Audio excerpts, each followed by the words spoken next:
안녕하세요. 최덕권 주식 분석입니다. 자, 여러모로 멘탈 잡기가 쉽지 않은 요즘입니다. 지금 힘든 시장이 약 두 달, 한 세 달 정도 진짜 힘든 시장이 지속되고 있는 가운데 2235라는 숫자가 주는 의미에 대해서 한번 말씀드리고자 합니다. 시장을 예측하는 것은 사실 지금 정말 어리석은 짓인 것 같다라고 하지만 예측 안 할 수도 없고 그리고 대비 안 할 수도 없고 앞으로 주식을 계속 해야 되는 상황에서는 이런 분위기에서 어떻게 대처해야 되는지를 좀 말씀드리고 싶습니다. 기본적으로 증시안정 지원 펀드로 인해서 하방은 받쳐졌다라는 게 가장 중요한 포인트입니다. 시장이 계속해서 악재란 악재는 다 나와 있는 상태거든요. 진짜 뭐 더 이상 악재가 나오기 힘들 만큼 모든 악재들은 다 나와 있어서 이럴 때는 악재에는 이제 웬만한 악재 나온다고 하더라도 둔감한 게 사실입니다. 근데 문제는 호재에도 둔감하다라는 겁니다. 이게 무슨 의미냐면 보통 악재가 막 쏟아져 나와서 거의 바닥을 기고 있을 때 웬만한 악재에는 반응을 하지 않다가 원래 호재가 나오면 여기서 급반등을 해야 되는데 지금으로서는 호재가 나와도 반등하지 못한다라는 그런 의미입니다. 최소한 지금 요런 상태가 한 두 달 정도 지속되고 있잖아요. 한 달 반, 두 달. 10월부터는 특히 심했네. 여기서부터 쭉 빠져서 조금 더 길게 봐서 요 정도의 기간 정도는 최소한 요렇게 이상은 있어야 반등할 수 있는 여지가 있다라고 보셔야 될 것 같습니다. 지금으로서는 사실 바닥 구간입니다. 좀 더 빠져서 2130, 뭐 2100을 일시적으로 이탈할 수 있을지언정 이런 악재가 더 추가적으로 더 큰 게 나오지 않는 이상 2100, 2200 수준을 바닥으로 봐야 된다라는 게 제 의견입니다. 그러면 이 증시 안정 펀드가 주는 의미가 뭐냐 하면 사실 앞에 걸 먼저 해야 되는데 지금 얘기하다 보니까 뒤에가 먼저 나왔어요. 증시 안정 펀드가 주는 의미는 뭐냐면 악재가 나왔을 때는 둔감하게 반응한다는 거고 호재가 나와 있잖아요. 호재가 증시 안정 펀드라는 호재가 나왔는데 더 이상 밀리지는 않고 올라가지도 않고 이런 식으로 계속 박스권 장세가 유지될 것이다 라는 전망입니다. 그래서 요 기간이 지나고 나면 그때서는 추가적인 더 큰 악재가 없다라고 한다면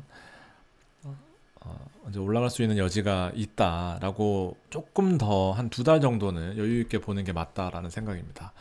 지금 악재 나온 건 여기 다 나와 있거든요. 이제 뭐 사실 지금 순서가 좀 뒤죽박죽 되긴 했는데 지금 11월 2일 날 미국 FOMC가 예고되어 있습니다. 금리는 마찬가지로 75bp를 인상할 전망입니다. 지금 3.25%니까 최소한 3.75에서 많게는 75bp를 올린다고 한다면 4% 기준금리 시대가 도래하게 되는 거죠.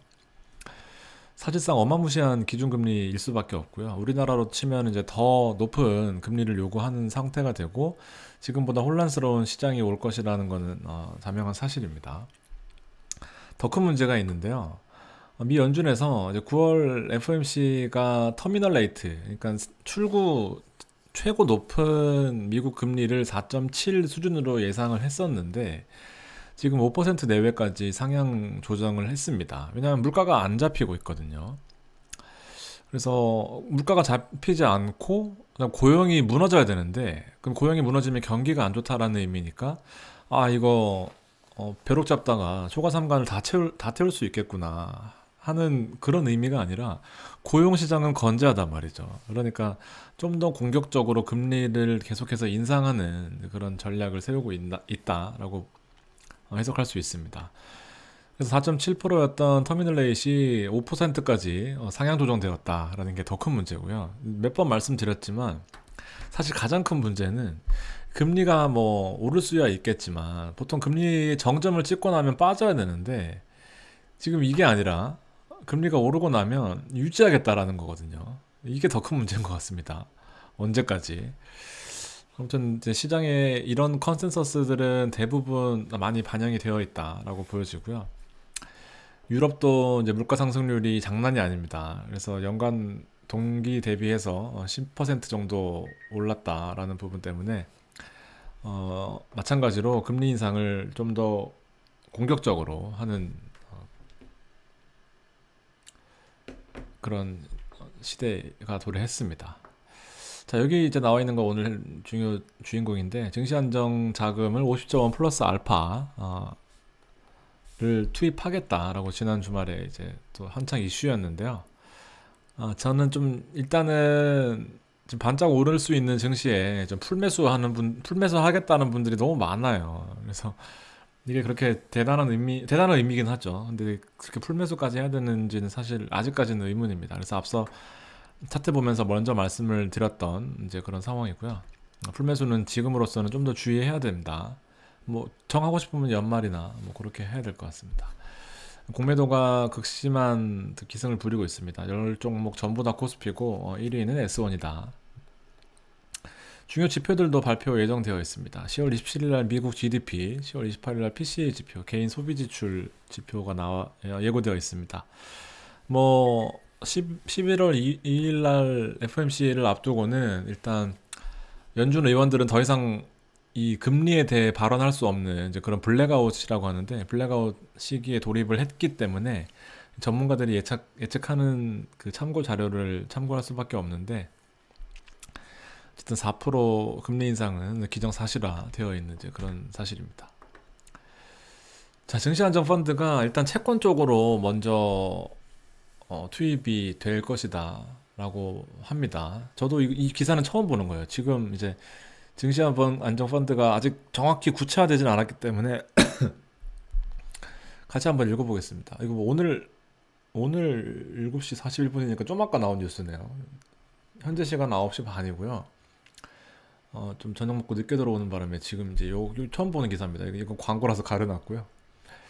자, 이번 주 의결, 그다음에 총 10조 이날 투입했다고 합니다. 일단 자, 본격적으로 채권 시장 쪽이 먼저 투입이 됐습니다. 증시 쪽은 아직 투입 예정이다라고 알고 있고요.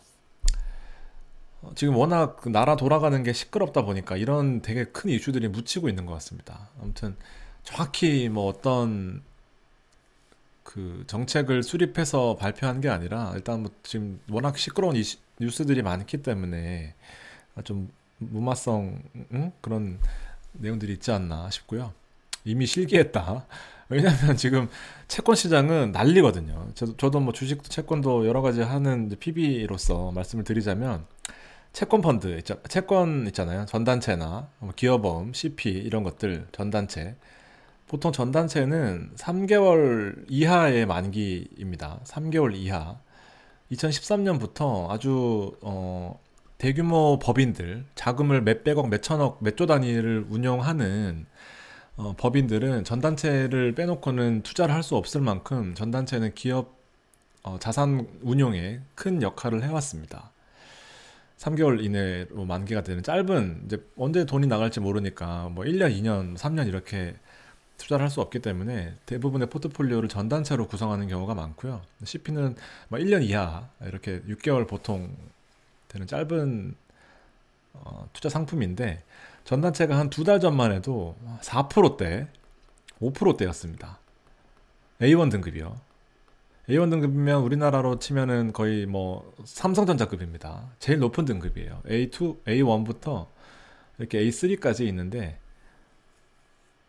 뭐 해외에 엄한 데 투자하는 그런 전단체 말고는 사고 난 적도 없었고요. 아주 괜찮은 상품인 건 맞습니다. A1이 제일 높은 등급이고 4%에서 5% 나오다가 지금 얼마인지 아세요, 여러분? 9%입니다. 9%예요. 9%. 똑같은 등급이고 기업에 어떤 문제가 생긴 것도 아닌데, 시장에 그 레고랜드 때문에 PF 부실, 뭐 디폴트 선언, 강원도가 채무 보증을 했다가 강원도가 파산 신청을 해버리는 그런 어처구니 없는 사태가 나타나면서, 같은 등급에 금리 이때 2개월 전 대비해서 많이 올라봐야 0.75, 많이 올라봐야 1.5인데 금리 2배가 올랐어요. 똑같은 등급인데 기업들이 사실 곡소리가 날만 합니다. 마찬가지로 CP, 뭐 채권도 7%, 6% 이렇고요. 예금금리가 4% 이상이긴 하니까. 근데 그럼에도 불구하고 A2 등급은요 10% 나오는 것도 있습니다. 그러니까는 이게 시장이 생각보다는 심각한 거는 맞아요. 근데 반대로 생각하면 똑같은 똑같은 등급에 이제 공부 잘하는 애한테는 4%, 이거 비교 어려울 것 같습니다. 아무튼 A1이 똑같은 환경에서 4% 주던 거를 지금 9%를 주다 보니까 오히려 상장법인이나 자금 운용이 좀 여유가 있는 일반 법인들은 아주 또 호기를 맞이한 셈이죠. 물론 어떻게 될지 모르겠습니다. 리스크가 있기는 해요.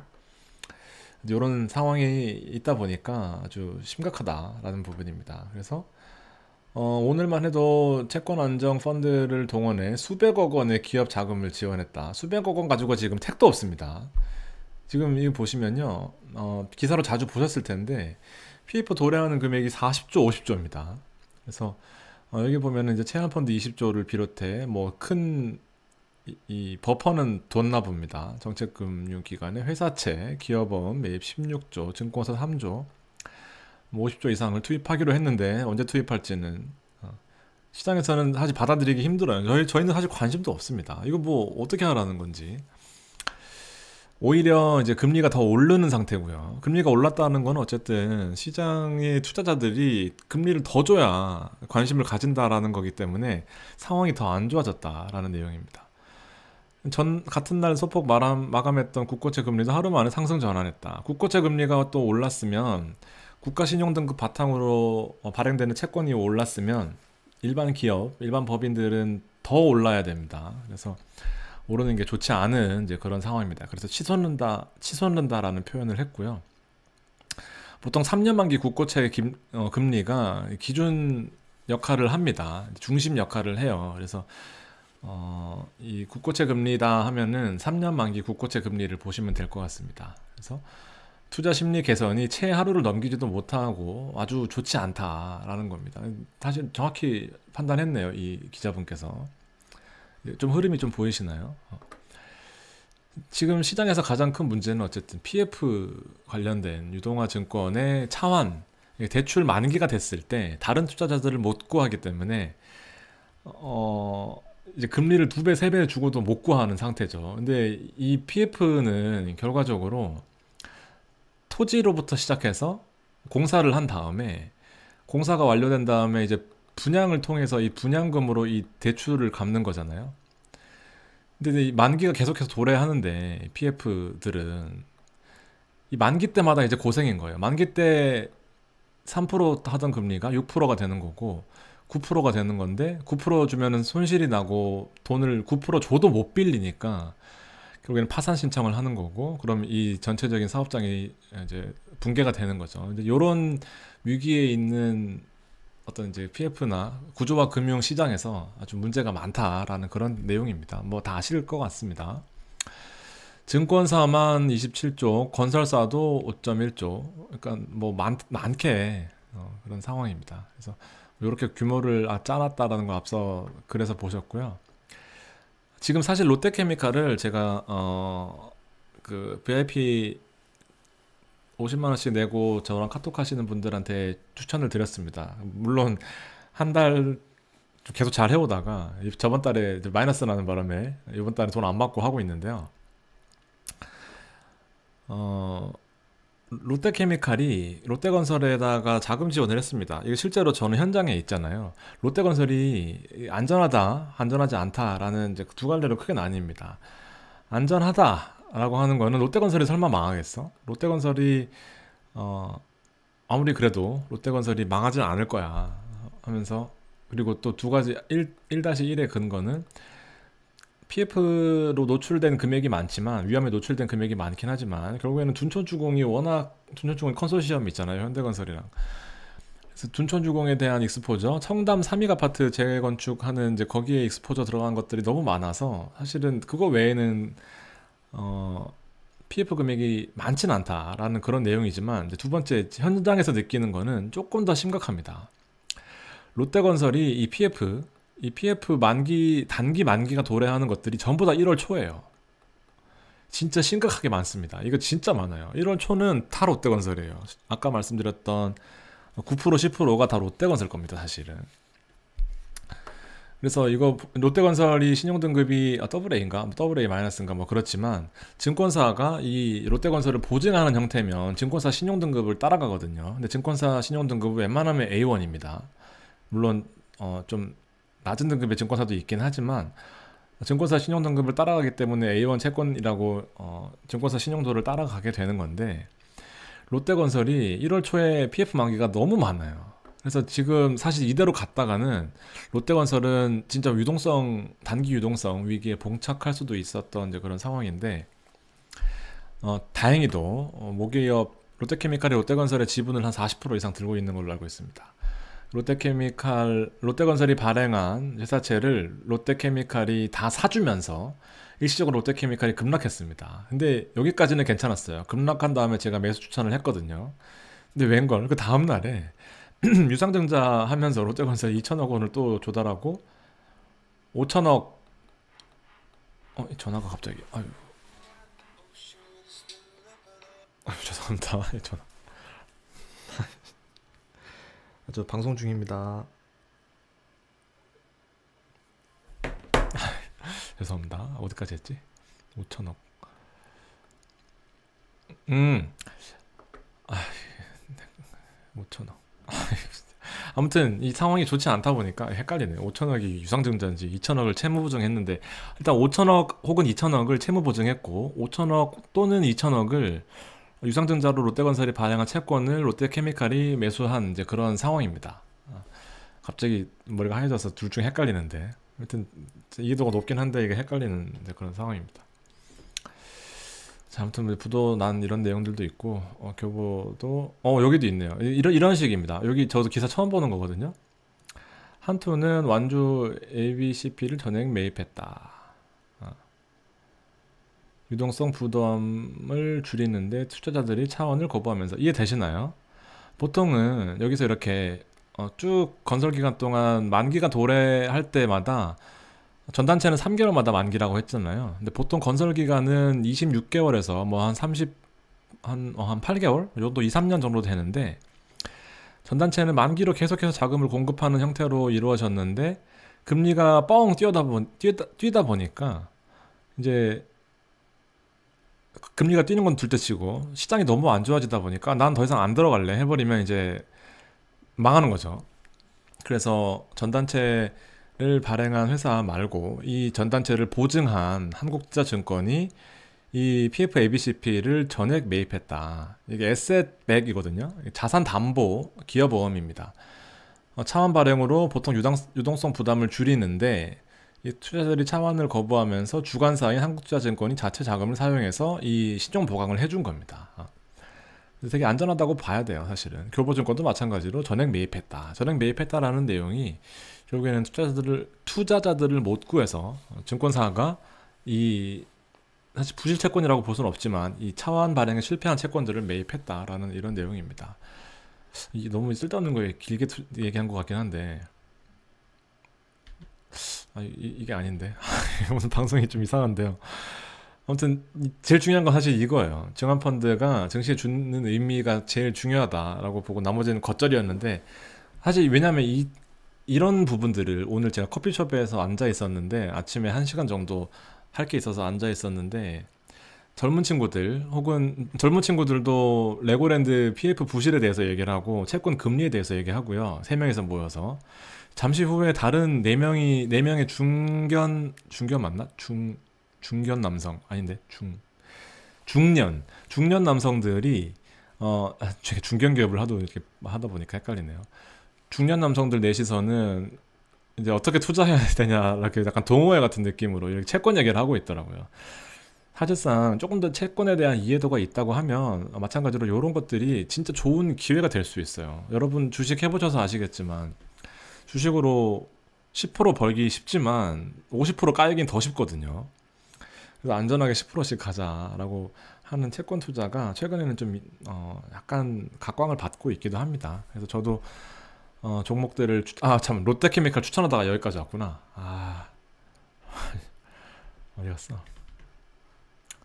네, 그렇죠. 롯데케미칼을 추천을 했었는데 웬걸 그 다음날에 또 대여금 형태로 5천억 원을 롯데건설에 빌려주면서, 이게 완전 7천억 원을 거의 롯데건설에 무한 지원을 하게 되는 이제 그런 상황이 돼버린 겁니다. 근데 물론 롯데케미칼은 일시적인 롯데건설의 유동성만 잘 마무리가 된다면 사실 PF 쪽은 워낙 이익이 많이 남는 이제 그런 구조다 보니까 이번 유동성만 잘 넘긴다고 하면 롯데케미칼한테는 엄청나게 기회가 될 수도 있습니다. 지금 급락해 있는 상태거든요. 그래서 롯데케미칼을 좀 투자하면 어떻겠냐라고 그런 말씀을 드리려다가 지금 전화 오고 난리가 났던 겁니다.